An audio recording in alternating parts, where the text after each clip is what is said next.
I've said it before, I'll say it again, I'm a very big fan of Freddy Krueger. I love the Elm Street films. I like all of the Elm Street films one way or another, but I find that with the originals, I loved 1.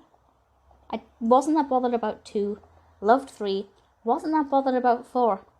If the pattern continued, I should love 5. And actually, yeah, I really like the direction they took with The Dream Child. This was released in 1989. It's directed by Stephen Hopkins and written by John Skippo and Craig Spector, and obviously the characters of Wes Craven.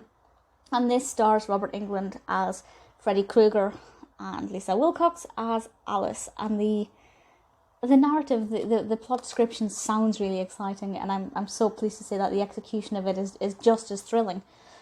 So the description for this film from IMDb is as follows.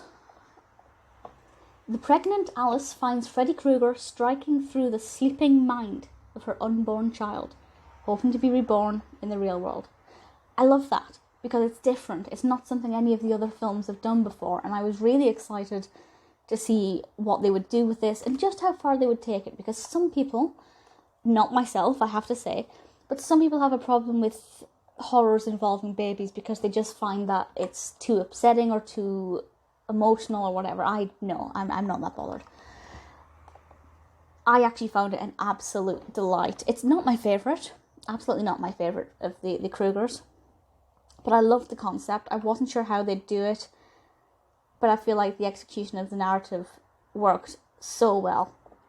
Visually, I don't know if this will spoil anything, but I will say the visual of this infant is terrifying and amazing and absolutely fantastic. And I'm not going to say any more than that.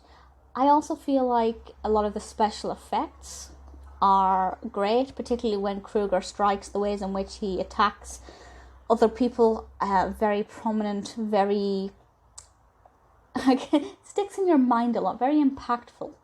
And that again is something that I love. I love being able to close my eyes and just see these gruesome images. It's a lot of fun. As with every Krueger film, I didn't really care about the characters. I didn't care who he killed off or how, well, I cared how he did it. The more disgusting, the better. But I didn't care, who he killed off or who survived or anything like that. For me, it was just about trying to find out what he's doing with this fetus and what he's going to do with the baby. It's brilliant. It's a lot of fun. Very, very fun. Again, not scary. I don't really find the Krueger films that scary. But I did find it great fun and absolutely recommend it. I recommend it if you've watched the previous Krugers, but I will always say watch them in order. I think that's the best way to enjoy them. Not necessarily because there'll be spoilers, but I just think it's better to be able to have that full narrative development in your head and know why Krueger's getting more and more and more angry. It's brilliant.